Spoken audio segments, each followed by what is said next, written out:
ओम शांति। 12/6/2025 के साकार अनमोल धारणा युक्त ईश्वरीय महावाक्य हैं।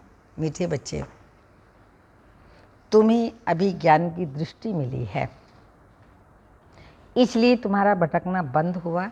तुम शांति धाम सुख धाम को याद करते हो। क्वेश्चन: देवताओं में कौन सी ताकत है और वह ताकत किस विशेषता के कारण है? आंसर: देवताओं में सारे विश्व पर राज्य करने की ताकत है। वह ताकत विशेष एक मत की विशेषता के कारण है। वहाँ एक मत होने के कारण वजीर आदि रखने की दरकार नहीं। देवताओं ने संगम पर बाप से ऐसी श्रीमत ली हुई है जो 21 जन्म राज्य करते हैं। वहाँ एक राजा की एक दैवी फैमिली होती है, दूसरी मत होती नहीं। गीत के बोल हैं, नैनहीन को राह दिखाओ प्रभु। ओम शांति। बच्चों को नैन मिलते हैं, पहले नैन नहीं थे। कौन से नैन? ज्ञान के नैन नहीं थे, अज्ञान के नैन थे। बच्चे जानते हैं ज्ञान सागर एक ही बाप है, जो और कोई में यह रूहानी ज्ञान है नहीं, जिस ज्ञान से सद्गति हो, अर्थात शांति धाम सुख धाम में जाना हो। अभी बाप तुम बच्चों को दृष्टि देते हैं। तुम्हें दृष्टि मिली है कैसे सुखधाम बदलकर फिर माया का राज्य और दुख धाम बनता है। पुकारने लगते हैं कि नैनहीन को राह बताओ। भक्ति मार्ग के यज्ञ दान पुण्य आदि से कोई राह नहीं मिलती शांति धाम सुख धाम में जाने की। हर एक को अपना पाठ बजाना ही है। तो बाप कहते हैं मुझे भी पाठ मिला हुआ है। भक्ति मार्ग में पुकारते हैं मुक्ति जीवन मुक्ति की राह बताओ। उसके लिए कितने यज्ञ दान पुण्य आदि करते हैं, कितना भटकते हैं। शांति धाम सुख धाम में भटकना होता ही नहीं, यह भी तुम जानते हो। वो तो सिर्फ शास्त्रों की पढ़ाई और जिस्मानी पढ़ाई को ही जानते हैं। इस रूहानी बाप को तो बिल्कुल जानते ही नहीं। रूहानी बाप ज्ञान तब आकर देते हैं जबकि सर्व की सद्गति होती है। पुरानी दुनिया बदलनी होती है, मनुष्य से देवता बनते हैं, फिर सारी सृष्टि पर एक ही राज्य होता है देवी देवताओं का, जिनको ही स्वर्ग कहते हैं। यह भी भारतवासी जानते हैं। आदि सनातन देवी देवता धर्म भारत में ही था। उस समय कोई और धर्म नहीं था। तो तुम बच्चों के लिए अभी संगम युग है, बाकी सब कलयुग में है। तुम पुरुषोत्तम संगम युग पर बैठे हो। जो बाप को याद करते हैं, बाप की श्रीमत पर चलते हैं, वह संगम युग पर हैं, बाकी कलयुग में हैं। अभी कोई सॉवरेंटी किंगडम तो है ही नहीं। अनेक मतों से राज्य चलता है। सतयुग में तो एक महाराजा की ही मत मिलती है, वही चलती है। वजीर नहीं होते, इतनी ताकत रहती है। स्वर्ग में इतनी ताकत रहती है, एक की ही बाबा ने कहा राजा की मत चलती है। फिर जब पतित बनते हैं तो वजीर आदि रखते हैं, क्योंकि वो ताकत नहीं रहती। अभी तो है ही प्रजा का प्रजा पर राज्य। सतयुग में एक मत होने से ताकत रहती है। अभी तुम वह ताकत ले रहे हो। 21 जन्म इंडिपेंडेंट राजा ही करते हो, अपनी ही दैवी फैमिली है। अभी यह तुम्हारा ईश्वरीय परिवार है। तो बाप कहते हैं अपने को आत्मा समझ बाप को याद करते रहो, तो तुम ईश्वरीय परिवार के हो। अगर देह अभिमान में आकर भूल जाते हो तो आसुरी परिवार के हो जाते हो। याद है तो ईश्वरीय परिवार के हैं, ईश्वर की याद है ईश्वरीय परिवार के। अगर याद नहीं तो बाबा ने कहा तुम आसुरी परिवार के हो। 1 सेकंड में ईश्वरीय संप्रदाय के और फिर 1 सेकंड में आसुरी संप्रदाय के बन जाते हो। अपने को आत्मा समझ। बाप को याद करना कितना सहज है, परंतु बच्चों को मुश्किल लगता है। बाप कहते हैं अपने को आत्मा समझ और बाप को याद करेंगे तो विकर्म विनाश होंगे। देह द्वारा कर्म तो करना ही है। देह बिगड़ तो तुम कर्म कर नहीं सकेंगे। कोशिश करनी है काम काज करते भी हम बाप को याद करें, परंतु यहाँ तो बिगर काम भी याद नहीं कर सकते। काम करते याद करना है, लेकिन बाबा कहते बच्चे ऐसे भी हैं जो बिना काम किए भी याद नहीं कर सकते, भूल जाते हैं। यही तो मेहनत है। भक्ति में ऐसे कोई थोड़ी कहा जाता है सारा दिन याद करो। उसमें टाइम होता है सवेरे, शाम व रात को। फिर मंत्र आदि जो मिलते हैं वो वृद्धि वह बुद्धि में रहते हैं। अनेक शास्त्र हैं, ये भक्ति मार्ग में पढ़ते हैं। तुमको तो कोई पुस्तक आदि नहीं पढ़ना है, न बनाना है। ये मुरली छपाते हैं रिफ्रेश होने के लिए। बाकी कोई भी किताब आदि नहीं रहेगी, सब खत्म हो जानी है। ज्ञान तो है ही एक बाप के पास। अभी देखो ज्ञान विज्ञान भवन नाम रखा है, जैसे कि वहाँ योग और ज्ञान सिखाया जाता है। बिगर अर्थ ऐसे ही नाम रख देते हैं, कुछ भी पता नहीं है ज्ञान क्या है और विज्ञान क्या है। अभी तुम ज्ञान विज्ञान को जानते हो। योग से होती है हेल्थ, जिसको विज्ञान कहा जाता है, और ये ज्ञान है जिसको वर्ल्ड की हिस्ट्री ज्योग्राफी समझाई जाती है। वर्ल्ड की हिस्ट्री ज्योग्राफी कैसे रिपीट होती है तो वह जानना है, परंतु ये पढ़ाई है हद की।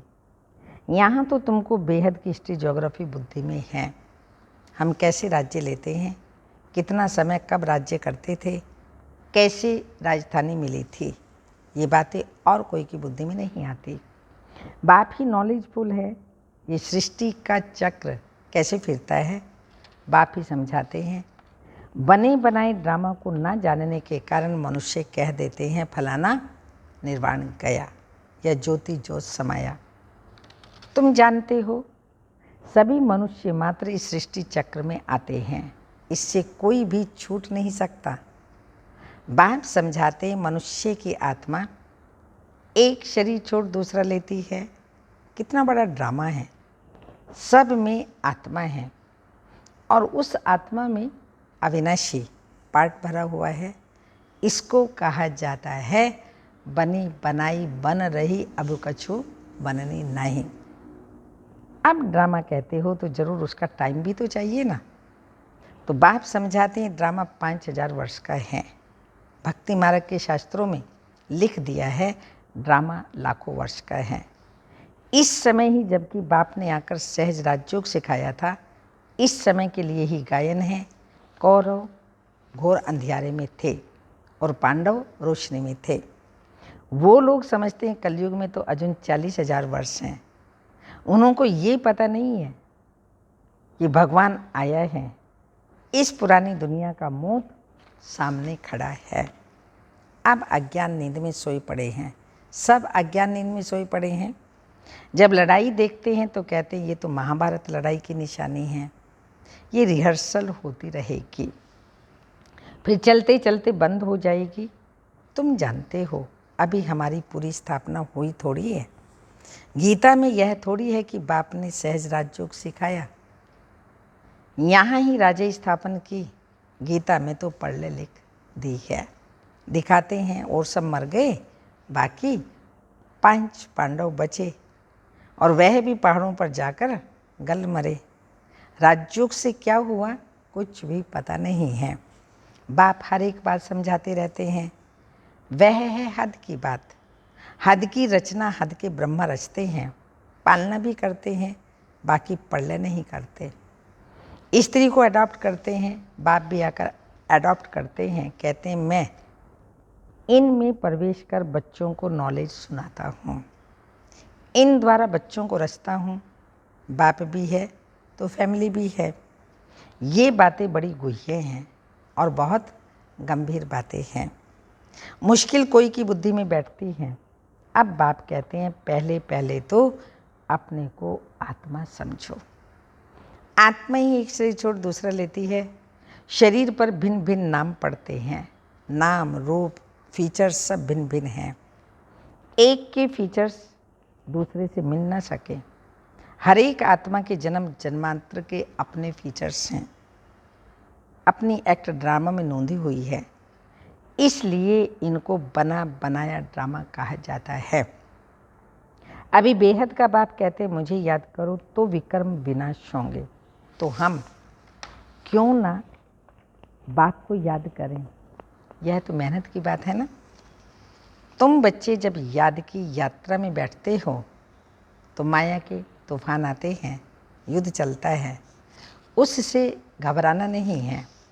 बच्चे जब याद की यात्रा में बैठते हैं तो माया के तूफान आते हैं। माया घड़ी घड़ी याद तोड़ेगी। संकल्प विकल्प ऐसे आएंगे जो एकदम माथा खराब कर देंगे। तो मेहनत करो। तो बाप ने समझाया है इन लक्ष्मी नारायण की कर्म इंद्रियां वश कैसे हुई। ये संपूर्ण निर्विकारी थे। ये शिक्षा इन्हों को कहाँ से मिली। अभी तुम बच्चों पर यह बनने की शिक्षा, तुम बच्चों को यह बनने की शिक्षा मिल रही है। इनमें कोई विकार नहीं होता। महारावण राज्य ही नहीं, पीछे रावण राज्य होता है। रावण क्या चीज़ है ये कोई भी नहीं जानते। ड्रामा अनुसार यह भी नूंद है, ड्रामा के आदि मध्य अंत को नहीं जानते, इसलिए नेति नेति करते आए हैं। अभी तुम स्वर्गवासी बनने का पुरुषार्थ कर रहे हो। ये लक्ष्मी नारायण स्वर्ग के मालिक है ना। इन्हों के आगे माथा टेकने वाले तमो प्रधान कनिष्ठ मनुष्य हैं। बाप कहते हैं पहले पहले तो एक बात पक्की कर लो। कौन सी?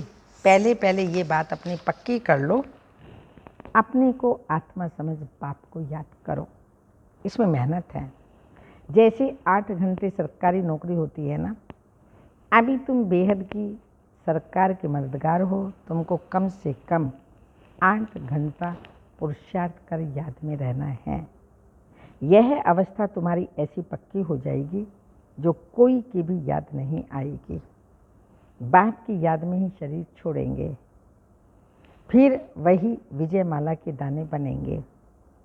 एक राजा की प्रजा कितनी ढेर होती है, यहाँ भी प्रजा बननी है। तुम विजयमाला के दाने पूजने लायक बनेंगे। 16,108 की माला भी होती है, एक बड़े बॉक्स में पड़ी रहती है। 8 की माला 108 की भी है, अंत में फिर 16,000 की भी बनती है।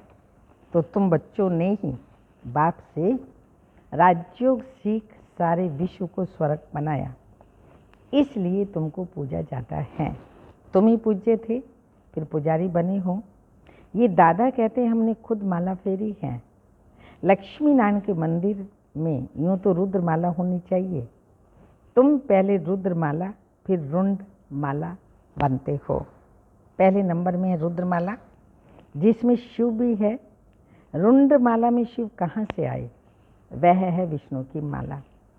इन बातों को कोई समझते थोड़ी हैं। अभी तुम कहते हो हम शिव बाबा के गले का हार बन जाए। हार बन जाए, बनते हैं। ब्राह्मणों की माला नहीं बन सकती, ब्राह्मणों की माला होती ही नहीं। तुम कितना याद में रहते हो, फिर वहाँ भी नज़दीक में ही आकर के राज्य करेंगे। ये पढ़ाई है और कोई जगह मिल ना सके। तुम जानते हो अभी हम इस पुराने शरीर को छोड़ स्वर्गवासी बनेंगे। सारा भारत स्वर्गवासी बनेगा। इन पर्टिकुलर भारत ही स्वर्ग था। 5,000 वर्ष की बात है, लाखों वर्ष की बात हो नहीं सकती। देवताओं को ही 5,000 वर्ष हुए हैं। स्वर्ग को मनुष्य भूल गए हैं, तो ऐसे कह देते हैं, बाकी है कुछ नहीं। इतना पुराना संवत आदि है थोड़ी, है ही सूर्यवंशी चंद्रवंशी। फिर और धर्म वाले आते हैं, पुरानी चीज़ें काम क्या आएंगी? कितना खरीद करते हैं। पुरानी चीज़ की बहुत वैल्यू रहती है। सबसे वैल्यूएबल है शिव बाबा। कितने शिवलिंग बनाते हैं। आत्मा इतनी छोटी बिंदी है, ये किसी को भी समझ में नहीं आता। अति सूक्ष्म रूप है। बाप ही समझाते हैं इतनी छोटी बिंदी में इतना पार्ट भरा हुआ है। ये ड्रामा रिपीट होता रहता है, ये ज्ञान तुमको महान नहीं रहेगा। सत्युग में ज्ञान नहीं होगा, ये प्रायलोप हो जाता है, तो फिर कोई सहज राजयोग सिखला कैसे सकते। ये सब भक्ति मार्ग के लिए बैठ बनाया है। अभी बच्चे जानते हैं बाप द्वारा ब्राह्मण, देवता, क्षत्रिय 3 धर्म स्थापन हो रहे हैं भविष्य नई दुनिया के लिए। ये पढ़ाई जो तुम पढ़ते हो वह है इस जन्म के लिए। इनकी प्रारब्ध तुमको नई दुनिया में मिलनी है। ये पढ़ाई होती है संगम युग पर। यह है पुरुषोत्तम संगम युग। मनुष्य से देवता तो जरूर संगम पर ही बने होंगे। तो बाप बच्चों को सब राज समझाते हैं। यह भी बाबा जानते हैं तुम सारा दिन इस याद में रह नहीं सकेंगे, इम्पॉसिबल है। इसलिए चार्ट रखो, देखो हम कहाँ तक बाप की याद में रह सकते हैं। देह का अभिमान होगा तो याद कैसे रह सकेगी। पापों का बोझा सिर पर बहुत है। इसलिए बाबा कहते हैं याद में रहो। त्रिमूर्ति का चित्र पॉकेट में डाल दो, परंतु तुम घड़ी घड़ी भूल जाते हो। अलप को याद करने से बे आदि सब याद आ जाता है। बैच तो सदा लगा रहे। लिटरेचर भी हो, कोई भी अच्छा आदमी हो तो उनको देना चाहिए।